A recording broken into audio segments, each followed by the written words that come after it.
My name is Avneet. I'm a full-time political activist with the LaRouche International Movement, and we have been mobilizing to do precisely what we witness here for the past 3 years. Because what I want to say is pretty much what has been said by Dennis and Angelica, but what I want to say is that we are facing global thermonuclear war.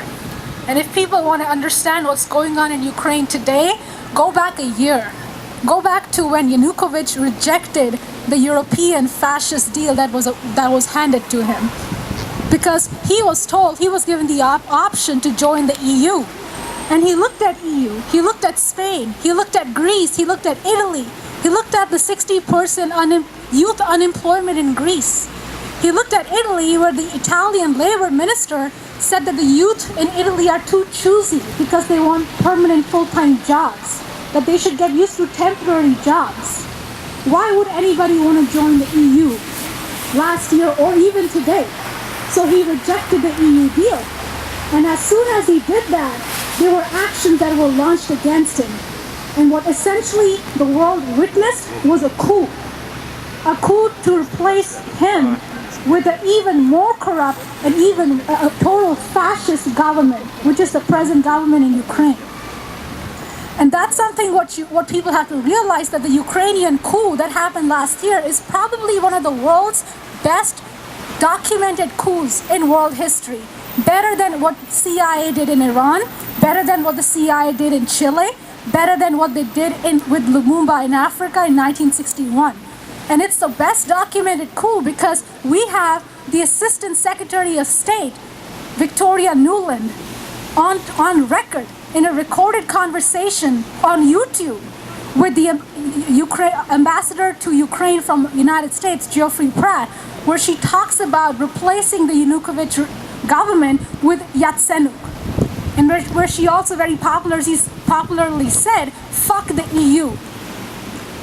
These are her words. F the EU. We don't need the EU. We're going to do the regime change ourselves. So what you have right now is, even back then, Russia and Putin said, why does it have to be one way or the other? Because with the EU, it was, you have to join the EU or you're against us. You're either with us or against us. And even the Russians said, well, why can't we have a middle path? Why can't you have a condition where Ukraine and other nations can hold on to their sovereignty and still have a trade deal with Europe? But that was never the intention. The intention is to loot Ukraine, just like the entire other parts of Europe have been looted and raped. And this is something what you have in Ukraine today, where the civil war in Ukraine is a proxy war, leading to thermonuclear war. As of a few days ago, Obama has promised lethal weapons, lethal aid to Ukrainian government. Where do you think this is gonna go? What does it mean when the United States government and NATO is putting military ammunition, armored tanks in 6 countries on the border of Russia? How is that defense? How is defense pointing guns at everybody else? This is not defense. This is total fascism. This is thermonuclear war. And we're minutes or weeks or days away from it. We don't know.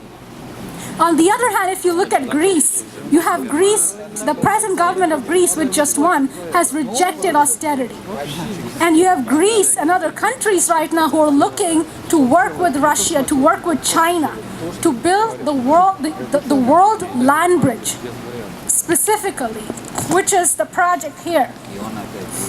These are projects, Greece is looking at projects which were launched in 8th century AD under Charlemagne but never completed.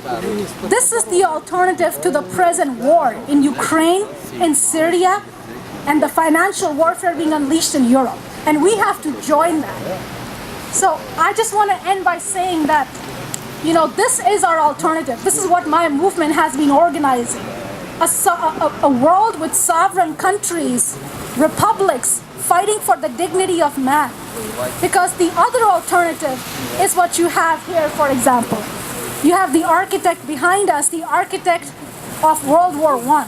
And what we are fighting here today in Ukraine is a continuous battle since then against the dignity of man. Because you are fighting the British Empire, which is a banking empire centered in London, which finances these Nazis. And this is a British Empire. So what we have to do today is to make sure that we organize, not just protest, we organize people, we educate people. The illegal government in Ukraine has to go. It has to be replaced. The fascist US government has to change. Wall Street has to die. And the world, the entire world has to walk back immediately from the brink of thermonuclear war now. Thank you.